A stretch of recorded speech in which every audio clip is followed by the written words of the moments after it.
For those of us who collect armies, characters can be one of the most challenging parts, as you want to make them look nice, but you also want them to fit in with the theme. So today I'm going to be showing you a few simple and easy ways to improve the look of your characters for whatever game you play. Rebel Rogue. The first thing you can do to improve your characters is to scrape the mould lines, and you can do this whilst you're assembling the model.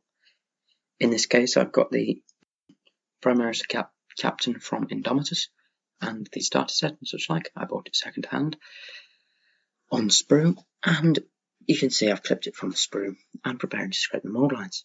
To do this, I'm going to use the back of a knife, though you could use a very, very dull blade. It is sometimes easier just to use the back of a knife.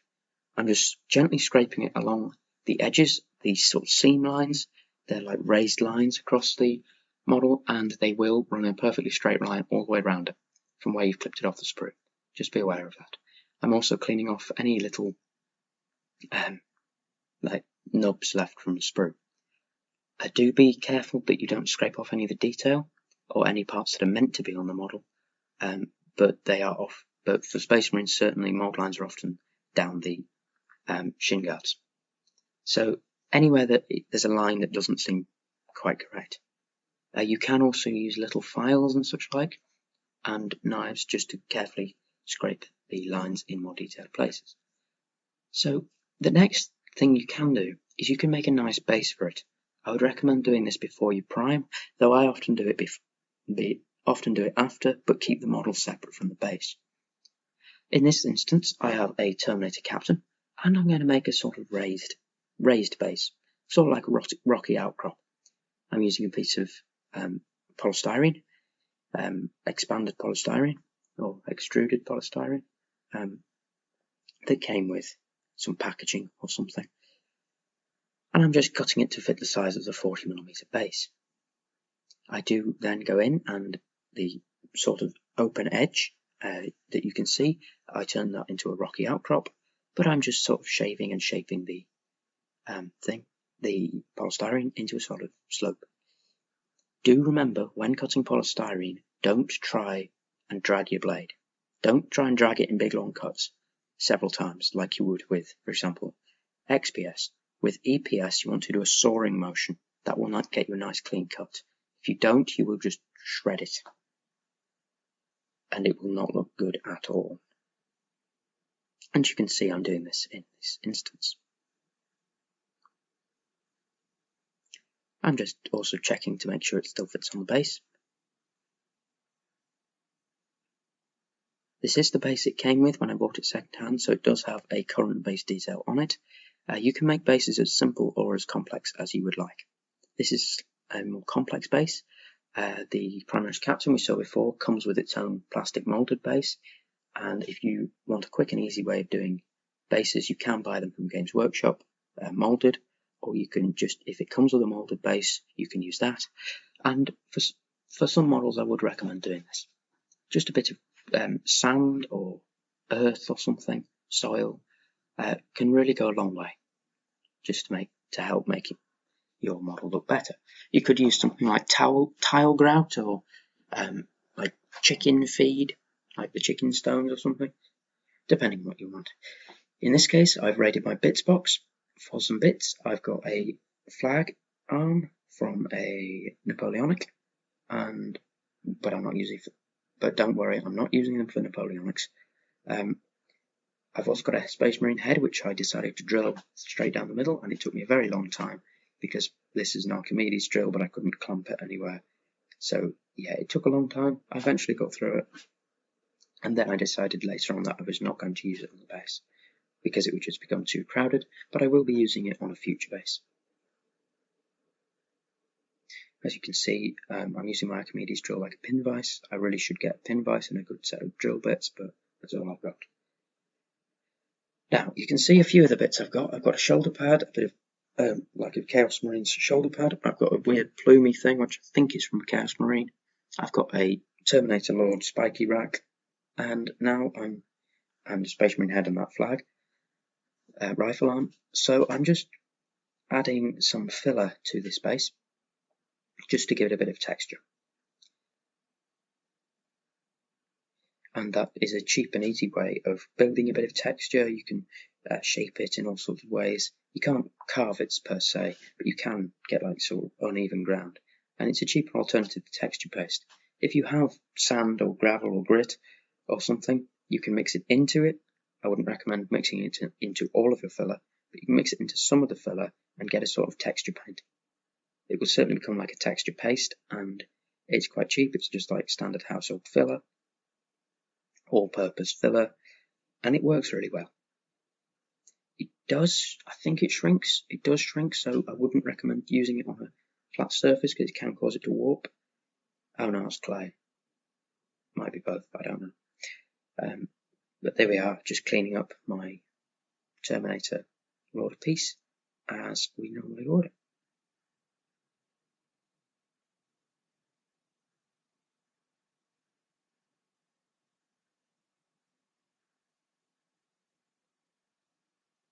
And just trying to work out where I'm going to put it on the base. I've not chosen just behind where his foot's going to go. It is going to be really interesting to see whether or not he'll actually go on the base. He might do, he might not. But anyway, you will see him returning in later parts of this video. You can see I am not having the arm on the rifle flag. Instead, I'm cutting the flag itself off because I wanted to have like a fallen soldier, or might even paint it with chaos symbols. Have like a cultist banner. Considering this is the first captain of my Space Marine chapter, I do think this should be quite a nice base and show his achievements and such like. Portray him as a conqueror of chaos, not necessarily in a realistic situation. Could be realistic, but in a sort of more glamorous situation. Almost as if they've got a big special place for posing. As you can see here, I'm using a bit of offcut from guitar string to make like a pike sort of thing. A stake for the Space Marine head to go on. And now we move on to Xenophil highlighting and Xenophil priming. I would recommend doing this at the end of once you've finished assembling the model,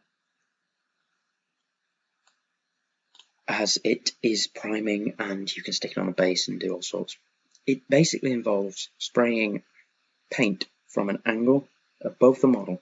So you spray it black and then you spray a lighter colour. In the case you saw on screen, I used pale sand, like a deserty sand colour, as a primer, and then I mixed in a bit of lighter grey just to get a nicer, brighter highlight, and it just really adds to the model.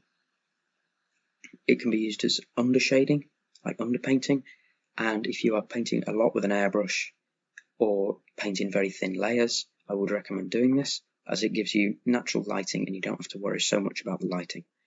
Especially with my sort of paint schemes, they're quite simple, effective, but still quite simple. So yes, just it works, it's pretty easy to do. You can do it with a spray can, you can do it with an airbrush, and I would recommend it. The next tip is quite specifically for characters. I wouldn't recommend doing this on a whole army, but it's to edge highlight your models. Especially with Space Marines and Knights and things with lots of armour, lots of flat armour panels. Especially if that armour isn't silver. Silver, it can be noticeable if the edge highlight is noticeably brighter. I don't tend to with silver. I don't paint many silver models, but as you can see here, I am edge highlighting my Space Marine captain, and you can see how it just makes the edges pop. I am edge highlighting all the edges in this case, though I do go back with a lighter colour to pick out the upper facing edges, just to add that extra special bit. If you want to go more advanced, you can do effects. If you understand lighting properly, you can do effects like Darren Latham does, where you bring your edge highlight in, but never right across the light, not across the light, but to the edges, just to give the illusion of light, whilst keeping a really clean heavy metal style. Anyway. The final one doesn't really apply to some people if you're painting name characters, but it's also, you might not want to do this, but it's to name your characters. If you're a narrative player or you really enjoy narrative, I would recommend naming your characters. You can become attached to them and you can develop a story for them. And you can see here some of the names I've come up with, mainly from, was it Behind the Name? Just some names, some general names. And it can really help. Anyway, that is the end of the video. If you have enjoyed it, please do give it a thumbs up. And if you've got any other suggestions, leave it in the comments down below. If you are not already subscribed, please do consider subscribing. And, well, I'll see you for the next video. Goodbye.